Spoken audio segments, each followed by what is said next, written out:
नमस्कार दोस्तों, मैं अनिल सांकला आपका फिर से यूटर्न डिजिटल यूट्यूब चैनल पे स्वागत करता हूं। दोस्तों, इस वीडियो में हम घड़ी के टॉप 10 क्वेश्चंस और करने वाले हैं। एक वीडियो जो मैंने आपको कल दिया था वो मेरे यूट्यूब चैनल पे दोस्तों क्लॉक जो है प्लेलिस्ट में मैंने डाल रखा है। अब उसमें जो इम्पोर्टेंट सवाल मैंने करवाए हैं उसको ध्यान से देखें। उसके अलावा और भी बहुत सारे इम्पोर्टेंट क्वेश्चंस थे जिसको मैंने इस वीडियो में लाने की कोशिश की है। दोस्तों, सबसे पहला जो सवाल यहाँ पर है, इसमें बताया गया है कि 3 और 4 बजे के बीच में, दोस्तों 3 से 4 के बीच में किस समय घड़ी की जो सुइयां है वो सीधी रेखा में होगी। दोस्तों, सीधी रेखा में इसका मतलब होगा कि वो ऐसे भी हो सकती हैं साथ साथ में। इसका मतलब वो 0 डिग्री का कोण भी बना सकती हैं। और सीधी रेखा का मतलब है एक इधर है तो दूसरी इधर, घंटे की सुई इधर तो मिनट की सुई इधर।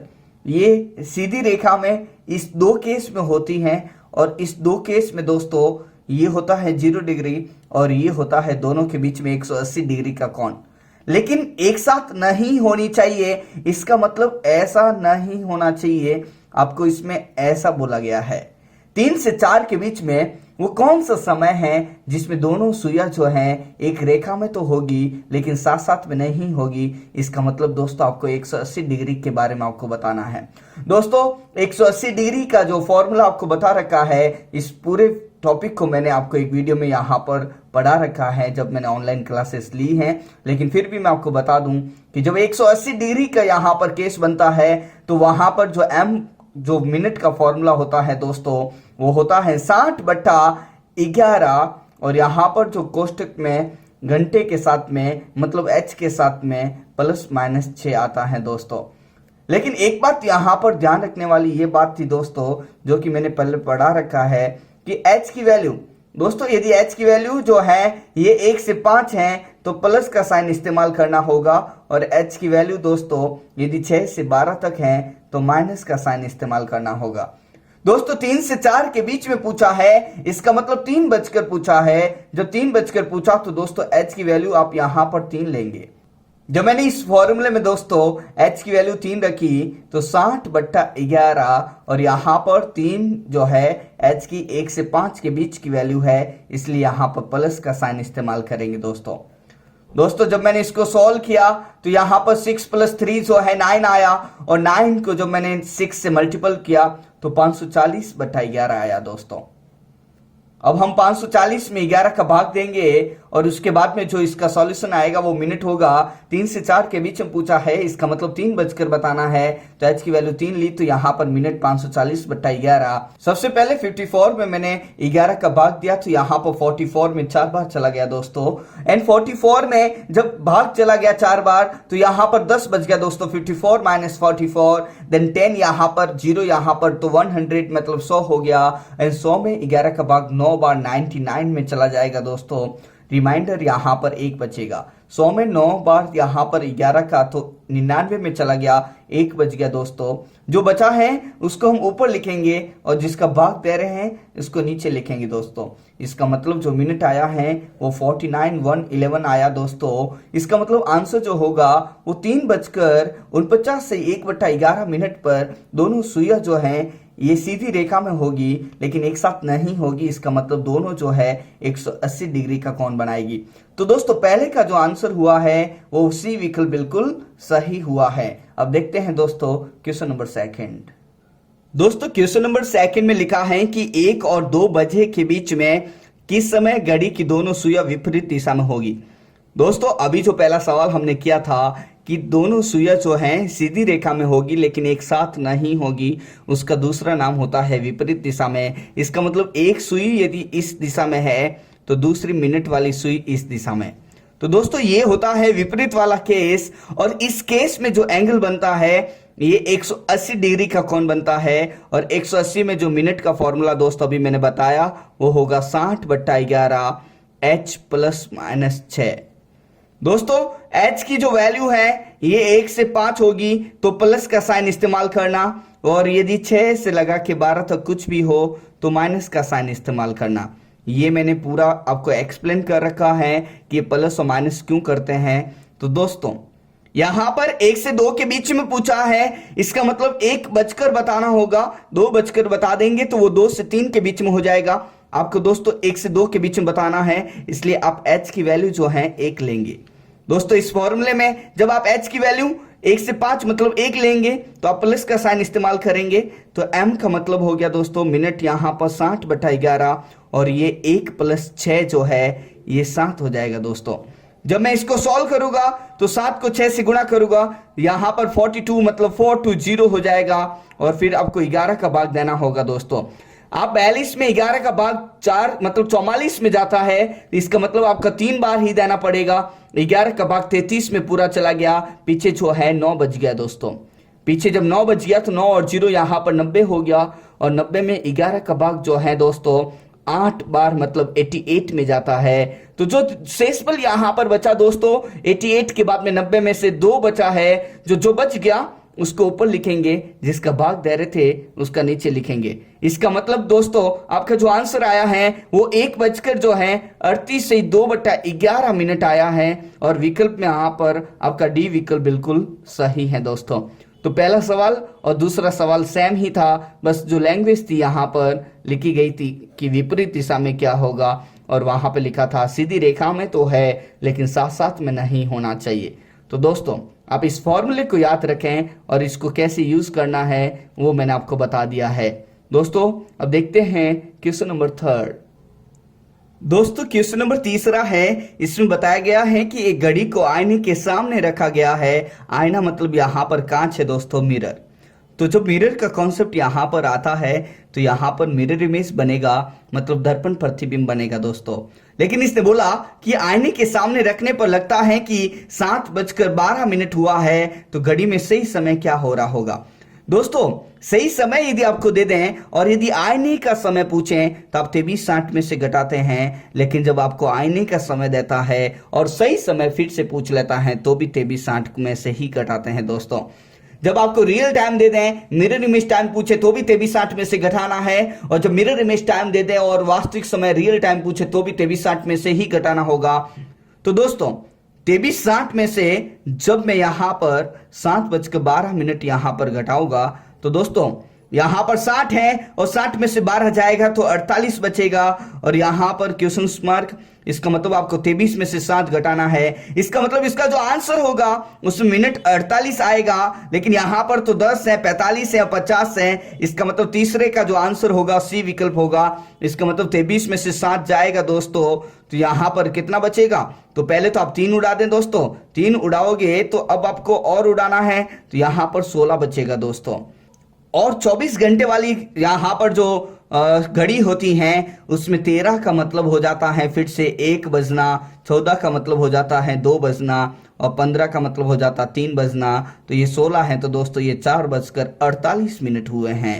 तो यहां से एक चीज सीखने को मिल गई कि दर्पण प्रतिबिंब समय के रिलेटेड कुछ भी सवाल आएगा आप 23:60 में से कैलकुलेशन करेंगे। और जो वाटर इमेज का यहां पर कॉन्सेप्ट आता दोस्तों, तो वाटर इमेज में हमेशा आप या तो 18:30 में से कैलकुलेट कर लें या फिर आप 17:90 में से, दोनों ही एक ही बात है दोस्तों। तो यहां पर तीसरा सवाल आपका खत्म हो गया। अब देखते हैं दोस्तों क्वेश्चन नंबर 4। दोस्तों क्वेश्चन नंबर 4 में लिखा है कि एक घड़ी प्रत्येक घंटे 10 मिनट पीछे हो जाती है। यदि घड़ी को सुबह 5 बजे सेट किया जाता है तो उसी दिन शाम 5 बजे घड़ी क्या समय बताएगी। दोस्तों एक घड़ी जो है 10 मिनट पीछे हो जाती है, तो यहां पर ये प्रति घंटे की बात हुई है। इसका मतलब 1 घंटे में वो 10 मिनट जो है डिले हो जाती है, इसका मतलब वो पीछे हो जाती हैं दोस्तों। ये यहां पर दे रखा है। अब इसने बोला यदि घड़ी सुबह 5 बजे सेट किया जाए और उसी दिन शाम को 5 बजे की यहां पर घड़ी क्या समय दिखाएगी। इसका मतलब सुबह 5 बजे से, इसका मतलब 5 AM टू यहां पर 5 PM तक आपको सबसे पहले टाइम कैलकुलेशन करना होगा। और जब आपने टाइम कैलकुलेशन किया दोस्तों तो यहां पर 12 घंटों का समय आया। दोस्तों ये घड़ी जो है 1 घंटे में 10 मिनट पीछे हो जाती हैं, तो ये 12 घंटों में कितने पीछे हुई हैं। जब 1 घंटे का इतना है तो 12 घंटों का आपको 10 से गुणा करना पड़ेगा। इसका मतलब 120 मिनट जो हैं ये पीछे हुई हैं दोस्तों। दोस्तों 120 मिनट का मतलब होता है 60 मिनट का 1 घंटा बनता है, तो इसका मतलब ये 2 घंटे के बराबर है दोस्तों। यहां पर एक घड़ी जो है 1 घंटे में 10 मिनट, तो शाम के 12 घंटों में ये 2 घंटे पीछे रह गई हैं। दोस्तों ये शाम के 5 बजे हमने यहां पर टाइम को लिया है, लेकिन ये घड़ी जो है अभी 2 घंटे जो है पीछे हैं। इसका मतलब अभी 5 नहीं दोस्तों, वो 3 बजाएगी, क्योंकि 3 यहां पर होंगे। इसका मतलब दोस्तों 5 में से जब आप 2 घटाएंगे तो इसका जो आंसर है वो 3 PM आएगा। तो 10-10 मिनट पीछे की वजह से इन 12 घंटों में ये 2 घंटे पीछे रह गई। इसका मतलब ये घड़ी जो है अभी 3 PM मतलब शाम का समय 3 बजे का बताएगी दोस्तों। तो दोस्तों ये सवाल आपको समझ में आया होगा। अब देखते हैं दोस्तों क्वेश्चन नंबर 5। दोस्तों क्वेश्चन नंबर 5 में लिखा है एक घड़ी जो है प्रत्येक 24 घंटों में 60 मिनट तेज हो जाती है, तो उसे 10 AM बजे मिलाया गया। दूसरे दिन सही समय क्या होगा जब घड़ी शाम के 4 बजे प्रदर्शित करेगी। दोस्तों यहां पर एक इंपॉर्टेंट पॉइंट ये है कि घड़ी में जो है जब 24 घंटे में 60 मिनट तेज हो जाती हैं, या 24 घंटों में इतने मिनट कम मतलब डिले हो जाती हैं, पीछे हो जाती हैं, तो इसमें सबसे इंपॉर्टेंट जो पॉइंट आता है वो टाइम कैलकुलेशन का आता है दोस्तों। यदि आप टाइम कैलकुलेशन बिल्कुल सही करते हैं तो फॉल्टी क्लॉक यहां पर होता है। इसका मतलब खराब घड़ी।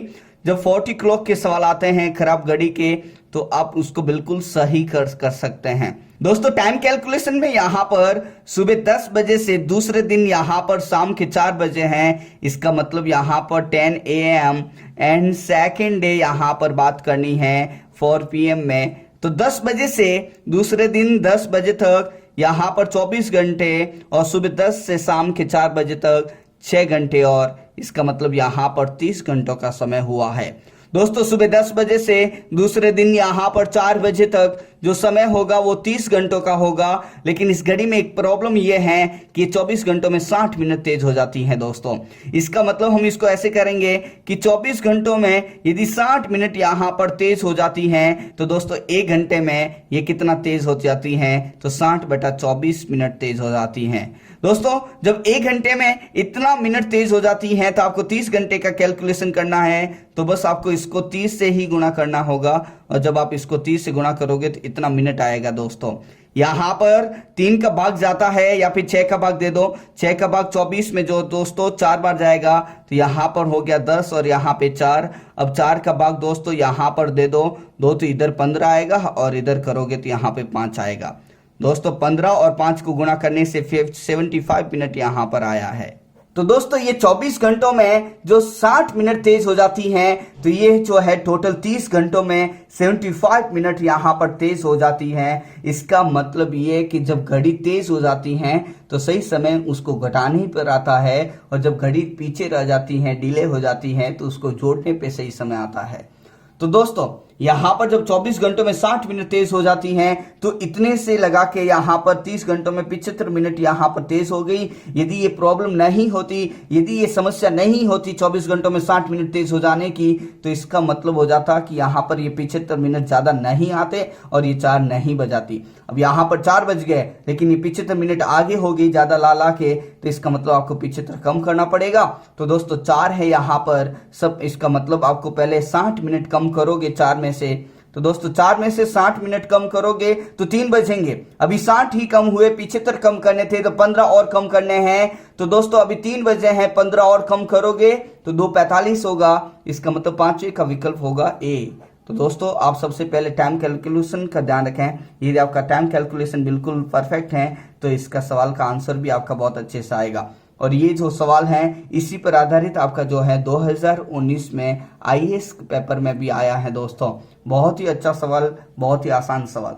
तो दोस्तों टाइम कैलकुलेशन करें, उसके बाद में देखें समस्या क्या है। ज़्यादा लाने की है, तेज होने की है, तो उसके बाद में देखें कि कितनी तेज लाई, और उसके बाद में उसको आप कम कर लें। यदि यहाँ पर मिनट तेज हो जाती हैं, उसकी जगह होता कि मिनट कम हो जाती हैं, पीछे हो जाती हैं, तो आप 75 मिनट को ऐड करते दोस्तों सही समय के लिए। तो क्वेश्चन नंबर 5 आपको समझ में आया होगा। अब देखते हैं क्वेश्चन नंबर 6। दोस्तों क्वेश्चन नंबर 6 में लिखा है कि घड़ी में 2 से 3 के बीच में किस समय घंटे और मिनट की सुई जो है 90 डिग्री का कोण बनाती हैं। दोस्तों जब 2 सुइयां जो है 90 का एंगल बनाती हैं, तो दोनों सुइयां जो है एक दूसरों के परपेंडिकुलर हो जाती हैं, जिसको अपन बोलते हैं लंबवत। दोस्तों लंबवत या बोल दो या फिर बोल दो परपेंडिकुलर, इन दोनों में से कोई भी एक नाम बोल दो, या फिर हम इंग्लिश में बहुत अच्छे से पढ़ चुके हैं यहां पर समकोण। दोस्तों समकोण का मतलब होता है राइट एंगल। जब दो सुइयों के बीच में यहां पर 90 का कोण बनता है तो उसको हम दो केस बोल सकते हैं, या तो परपेंडिकुलर केस या फिर राइट एंगल केस, लंबवत या फिर समकोण बन जाता है। तो दोस्तों इसके लिए मैंने आपको फॉर्मूला बता रखा है कि मिनट का जो फॉर्मूला होगा इसमें 60/11 और h ±3 होगा। लेकिन एक बात यहां पर ध्यान रखें, जो ये परपेंडिकुलर केस होता है, जो 90 का एंगल बनता है, यह हर 1 घंटे में दोस्तों 2 बार होता है। कितनी बार? 2 बार। इसका मतलब इस सवाल के 2 आंसर आएंगे, लेकिन यहां पे विकल्प में एक ही लिखा हुआ है, तो फिर जो विकल्प में होगा उन दोनों में से उसको आंसर लगा लेंगे। 2 से 3 के बीच में पूछा है, इसका मतलब 2 बजकर बताना होगा। तो यहां पर ध्यान रखें दोस्तों, 2 आंसर लाने के लिए जब आप 2 रखोगे तो यहां पर 2 + 3 और 2 - 3 आपको करना होगा। लेकिन 2 - 3 एक नेगेटिव वैल्यू होगी, जो कि हमको 2 आंसर चाहिए, लेकिन नेगेटिव हमारा आंसर नहीं होगा। तो इसमें एक कंडीशन ये भी थी कि ये जो वैल्यू है, यदि ये वैल्यू नेगेटिव हो जाए तो इसमें आपको +12 करना होगा, और यदि वैल्यू जो है 12 या 12 से अधिक आ जाए तो -12 करना होगा। दोस्तों ये इसमें फॉर्मूला आप अप्लाई करेंगे और इससे आपका आंसर आएगा दोस्तों। तो आप इसको दिमाग में बैठा दें। तो दोस्तों 2 से 3 के बीच में तो h की वैल्यू आपने 2 ले ली है, तो इस फॉर्मूले में 60/11 और यहाँ पे 2 + -3 हुआ। जब आप इसको सॉल्व करोगे तो एक तो होगा दोस्तों, यहां पर लिखता हूं 60/11 और 2 + 3 5 होगा, और एक बार होगा दोस्तों 60/11 2 - 3 - 1। दोस्तों ये वैल्यू जो है 2 प्लस मतलब h +-3, इसका मतलब 2 + -3, इसका मतलब 5 और -1।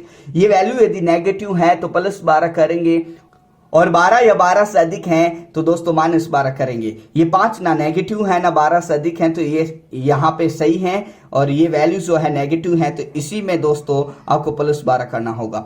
जब -1 में +12 हुआ तो ये 11 हो गया, और ये 11 जब हुआ दोस्तों तो एक आंसर आ गया 60/11 × 11, इसका मतलब ये कैंसिल हो गया। तो दोस्तों एक आ गया 2 बजकर यहाँ पर होगा दोस्तों 60 मिनट, इसका मतलब हो गया 3 बजे।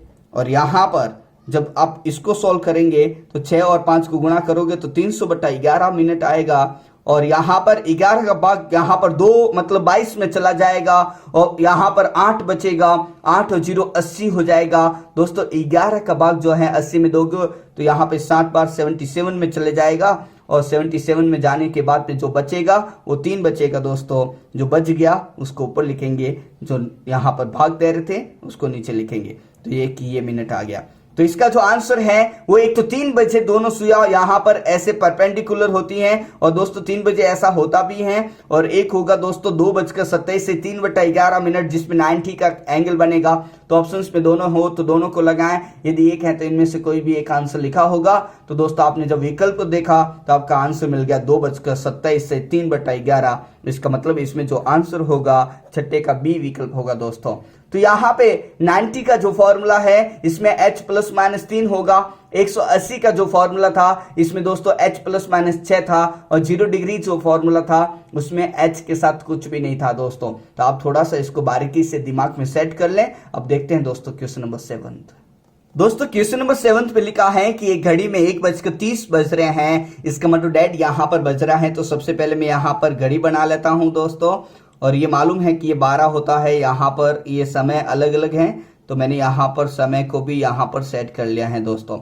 जब घड़ी में 1:30 होगा तो यहाँ पे 12 और यहाँ पर 1, इधर 2 और इधर 3 होगा, और दोस्तों 1:30 पे यहाँ पर घंटे की सुई एकदम बीच में होगी, और मिनट की सुई यहाँ पर 6 पर होगी दोस्तों। तो ये यहाँ पर 1:30 हो चुका है दोस्तों। अब आगे इसने बोला जो अपन उसको देखते हैं, तो मैं पहले यहाँ पर घड़ी को पूरा यहाँ पर सेट करता हूँ। तो ये सेट हो चुकी हैं दोस्तों। घड़ी में यहाँ पर जो समय हुआ है वो 1:30 हुआ है, और इसने बोला यदि मिनट की सुई दक्षिण दिशा में हो, तो दोस्तों हमको मालूम है कि ये जो है स्टैंडर्ड डायरेक्शन सेंस का फिगर होता है, जिसमें पूर्व होता है, ये पश्चिम, ये उत्तर है और ये दक्षिण है दोस्तों। जब यहाँ पर घड़ी में 1:30 हुआ दोस्तों, तो मिनट की सुई यहाँ पर 6 पर आई है, और जब यहाँ पर मिनट की सुई 6 पर है और ये नीचे की तरफ इशारा कर रही है और नीचे दक्षिण है और इसने जो बोला दक्षिण की ओर है, तो इसका मतलब दोस्तों ये जो आपका घड़ी का और ये जो है आपका डायरेक्शन सेंस का एक कंबाइंड फिगर मैंने बनाया है। इधर पूर्व है, इधर पश्चिम, इधर उत्तर और ये दक्षिण है दोस्तों। जब यहाँ पर 1:30 हुआ है तो इधर जो है नीचे मिनट की सुई होती है और ये इसने बोला कि दक्षिण दिशा की ओर है, तो दोस्तों ये दक्षिण हमको मालूम है पहले से। इसका मतलब ये फिगर और ये दिशाओं का फिगर बिल्कुल सेम है, मतलब बिल्कुल सही भी है। तो इसने बोला घंटे की सुई किस दिशा में, दोस्तों घंटे की सुई जो है इधर होगी, इसका मतलब उत्तर और पूर्व के बीच में कहीं ही होगी। इसका मतलब इसका आंसर जो होगा 7 का डी होगा दोस्तों। ये आसान सवाल था, इसमें आपको किसी भी तरह की परेशानी नहीं आई। लेकिन यहाँ पर दक्षिण की जगह यदि उत्तर होता दोस्तों, तो आप क्या करते, यहाँ पे उत्तर लिखते। यदि यहाँ पे उत्तर लिखते तो फिर इधर दक्षिण लिखते दोस्तों, और इधर उत्तर और दक्षिण आपस में चेंज होता तो इधर पूर्व पश्चिम चेंज होता। फिर यहाँ पर घंटे की सुई जो दोस्तों इधर दक्षिण और इधर पश्चिम, तो दक्षिण पश्चिम में होगी। तो आप थोड़ा सा ध्यान रखें, यहाँ पर तो दक्षिण ही लिखा हुआ आ गया, तो ये तो वैसा ही है जैसा एक्चुअल में होता भी है। तो दोस्तों क्वेश्चन नंबर 7 आपने देखा। अब देखते हैं क्वेश्चन नंबर 8 दोस्तों क्वेश्चन नंबर 8 में इसने बोला कि जयपुर से अजमेर के लिए हर एक जो 90 मिनट पर एक बस चलती है, शाम प्रातः 10:25 जब बस स्टैंड पहुंचता है तो उसे पता चलता है कि अगली बस 10:45 पर जाएगी।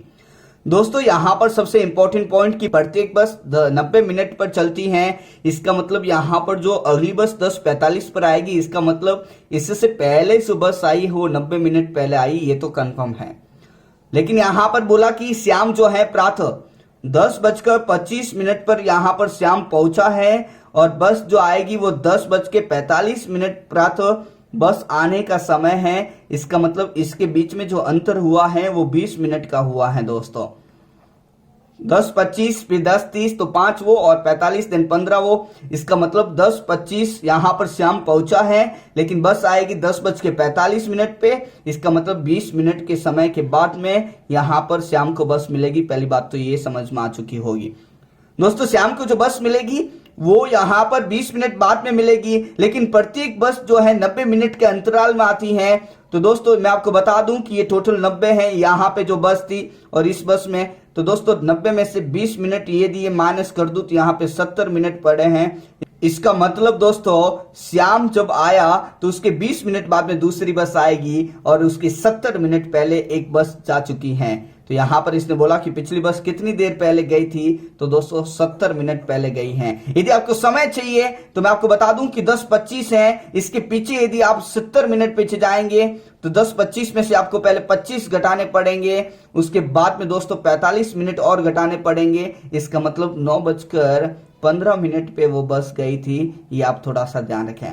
तो दोस्तों 9:15 पे जब वो बस पहली गई और उसके बाद में जब आप 90 मिनट ऐड करोगे तो 10:45 ही होगा, जो कि आपका करेक्ट आंसर। लेकिन आपको समय नहीं पूछा दोस्तों, इसने पूछा कि कितने देर पहले गई, तो यहाँ पर है 70 मिनट पहले गई। तो आपका 8वें का जो आंसर होगा वो ए विकल्प होगा दोस्तों। अब देखते हैं क्वेश्चन नंबर 9 दोस्तों क्वेश्चन नंबर 9 में लिखा है कि घड़ी की जो दोनों सुइयां हैं एक दिन में कुल कितनी बार लंबवत होती हैं। तो मैं यहाँ पर आपको सभी यहाँ पर सिचुएशन के बारे में बता देता हूँ कि जब यहाँ पर दोनों सुइयां मिलती हैं, मतलब जब संपाती होती हैं, तो ये जो है 1 घंटे में एक बार ऐसा होता है और एक बार ऐसा होता है। तो ये 12 घंटों में दोस्तों ये 12 बार होने वाला होता है, लेकिन ये 11 बार ही माना जाता है। तो इसका मतलब ये 24 घंटों में ये होता है दोस्तों 22 बार। ये संपाती का मतलब होता है दोनों सुइयों के बीच में 0 डिग्री, और 24 घंटों का मतलब ही दोस्तों ये एक दिन होता है। तो जब 0 डिग्री बनता है, संपाती होती हैं, तो ये 1 घंटे में एक बार, तो 12 घंटों में 11 बार ही हो पाता, और ये 24 घंटों में 22 बार। जब ये 180 डिग्री की बात करता है तो दोनों सुइयां जो हैं विपरीत हो जाती हैं दोस्तों, और ये भी 1 घंटे में एक बार होती हैं। और ये मैंने पिछले वीडियो में ही बताया है कि ये 12 घंटों में दोस्तों ये भी 11 बार होगी, और ये एक दिन में टोटल 22 बार होगी। लेकिन ये जो है लंबवत का केस है दोस्तों, और लंबवत का मतलब होता है 90 डिग्री, जिसका हमारा एक और नाम है जिसको हम बोलते हैं समकोण पर हो जाती हैं। और ये जो होता है ये 2 बार होता है 1 घंटे में। इसका मतलब ये जो है 12 घंटों में 24 बार होने वाला है। लेकिन दोस्तों जब 3 बजते हैं और जब 9 बजते हैं तो वो कॉमन बन जाता है, उसकी वजह से 2 कम करते हैं और यहाँ पर 12 घंटों में ये 22 बार होता है, क्योंकि ये 1 घंटे में 2 बार। तो दोस्तों 12 घंटों में 22 बार, तो ये जो है एक दिन में 44 बार होता है। ये आप थोड़ा सा टेबल को याद रखें, ये महत्वपूर्ण टेबल है, सबसे इंपॉर्टेंट टेबल है दोस्तों। तो 9th में बोला है कि घड़ी की दोनों सुइयां एक दिन में कुल कितनी बार लंबवत होती हैं, तो लंबवत का मतलब होता है 90 और ये एक दिन में दोस्तों 44 बार होती हैं। तो यहाँ पर जो आंसर होगा वो सी विकल्प बिल्कुल सही होगा। तो क्वेश्चन नंबर 9th की जो ये टेबल है आप उसको अपने कॉपी में छाप लें। अब देखते हैं दोस्तों क्वेश्चन नंबर 10th। दोस्तों क्वेश्चन नंबर 10 जो है बहुत ही इंपॉर्टेंट सवाल है, उसको आप अच्छी तरह से समझें। इसमें बताया गया है कि घड़ी की जो मिनट एवं घंटे वाली सुई है इनके बीच में 1 मिनट में, दोस्तों इसने क्या बोला, 1 मिनट में कितना यहां पर कोण बनता है। तो मैं आपको बता दूं 1 मिनट का पूछा है तो दोनों सुइयों को आपको साथ साथ में रखना पड़ेगा, और जब साथ साथ में रखोगे तभी आपको 1 मिनट में पता चलेगा कि घंटे की सुई का कितना यहाँ पर आगे का कोण बना है और मिनट की सुई वहां से कितनी आगे गई है। तो दोस्तों दोनों सुइयां जो साथ साथ में होती हैं 12 बजे साथ साथ में होती हैं। जब भी ऐसे सवाल आ जाएं कि घड़ी की मिनट की और घंटे वाली सुई के बीच में 1 मिनट में या 6 मिनट में या 17 मिनट में या निश्चित बिंदु से यदि उनको 20 मिनट आगे ले जाए तो ऐसे सिचुएशन में हमेशा 12 बजे को आप काम में लें। अब 12 बजे दोनों सुइयां साथ साथ में हैं, 1 मिनट में बनने वाला कोण आपको यहाँ पे चेक करना है, तो आप हमेशा 12:01 का यहाँ पे कैलकुलेशन कर रहे हैं। अब 12 को यहाँ पे इसलिए लेते हैं क्योंकि दोनों सुइयां यहाँ पे साथ में होती हैं। यहाँ पर जब 12:01 होगा तो कितना यहाँ पर चेंजेस होगा, तो यहाँ पे एक परफेक्ट आपको आंसर मिलेगा। इसलिए हमेशा एक परफेक्ट आंसर लाने के लिए 12 बजे को हम बेस यहाँ पर बनाएंगे। दोस्तों 12:01 पे घड़ी की घंटे की सुई और मिनट की सुई के बीच का एंगल आपको ज्ञात करना होगा। तो ये 12:01, तो इसमें घंटे की वैल्यू यहाँ पे 12 है और मिनट यहाँ पर 1 है। दोस्तों थीटा निकालने के लिए आपको जो फॉर्मूला बता रखा था वो है mode of 11 minute minus 60h divided by 2। आप थोड़ा सा इसको ध्यान रखें, लेकिन यहाँ पर एक बात ध्यान रखें, ये थीटा जो है 180 से ज़्यादा नहीं होना चाहिए। घड़ी की घंटे की सुई और मिनट की सुई के बीच का फॉर्मूला निकालने के लिए आपके सामने ये मैंने लिख लिया है, लेकिन ध्यान रखें थीटा जो है कभी नेगेटिव नहीं होना चाहिए और थीटा जो है ये 180 से अधिक भी नहीं होना चाहिए, 180 या फिर 180 से कम होना चाहिए। दोस्तों यहाँ पर जब मैंने फॉर्मूले में यहाँ पर वैल्यू रखी दोस्तों, तो यहाँ पे मोड ऑफ 11 और मिनट यहाँ पर 1 है, -60 को आपको 12 से गुणा किया और डिवाइडेड बाई यहाँ पर 2 हुआ। दोस्तों जब आप इसको कैलकुलेट करेंगे तो 11 को 1 से गुणा करने पे दोस्तों 11 आएगा और यहाँ पे 6 को जब 12 से गुणा करेंगे तो 720 डिवाइडेड बाई 2 आएगा। दोस्तों 720 को जब आप 11 घटाएंगे, दोस्तों 720 में से 11 घटाएंगे तो नेगेटिव वैल्यू आएगी, लेकिन ये जो मोड है वो ऑटोमेटिक पॉजिटिव करेगा। और 720 में से दोस्तों जो मैंने 11 घटाया है तो दोस्तों ये जो वैल्यू आई है वो 709 डिवाइडेड बाई 2 आया। इसको मैंने सॉल्व किया और यहाँ पे 3 दूनी 6 हुआ दोस्तों, बच गया 10, तो यहाँ पे 5 होगा और यहाँ पे होगा दोस्तों 4 दूनी 8 एंड 0.5 डिग्री। तो यहाँ पर सॉल्यूशन किया 354.5 डिग्री आया, लेकिन ये थीटा जो है 180 से अधिक है, इसलिए हमको यहाँ पर जब ये सिचुएशन आ जाती है 180 से अधिक नहीं होना चाहिए, मना किया, तो अब इसमें से 360 घटा देंगे। दोस्तों 360 में से जब मैंने इसको घटाया, यहाँ पर कंडीशन है if theta is exist from 180 degree then always subtract from 360 degree. Then 360 में से जब हमने 354.5 डिग्री को मैंने घटाया तो हमारा जो आंसर आया है दोस्तों 5.5 डिग्री। तो यहाँ पर जो आंसर लगाएंगे वो 10th का ए विकल्प लगेगा। दोस्तों तो आपको ये समझ में आया होगा। अब हमेशा परफेक्ट आंसर के लिए 12 बजे को लें, क्योंकि दोनों सुइयां साथ साथ में हैं। उसके बाद में इस फॉर्मूले को यूज करें, आपको बहुत ही अच्छे से इसमें आंसर आपका करेक्ट आएगा। लेकिन ध्यान रखें जो थीटा होता है वो आपका हमेशा 180 या फिर 180 से कम वाला ही लेंगे, लेकिन यदि ऑप्शंस में ऐसा नहीं है तो फिर जो आया वो उसको ले लेंगे, ऐसा कोई प्रॉब्लम नहीं है। लेकिन आप ट्राई करें कि थीटा जो है 180 से ज़्यादा ना हो। यदि बढ़ जाए तो आप 360 में से उसको घटा देंगे और उसको एक सुटेबल आंसर आपका आ जाएगा। तो दोस्तों ये 10 सवाल आपको समझ में आए होंगे। बहुत ही अच्छे सवाल हमने कल भी देखे और आज भी इस वीडियो में लेके आया हूं। आगे भी मैं यहाँ पर अच्छे अच्छे सवाल लेके आऊंगा। दोस्तों आप अपने सभी दोस्तों को ये जो है इस वीडियो के बारे में बताएं और अपने दोस्तों को सब्सक्राइब जरूर करवाएं दोस्तों। और इस वीडियो को आप लाइक करना नहीं भूलें। थैंक यू सो मच दोस्तों।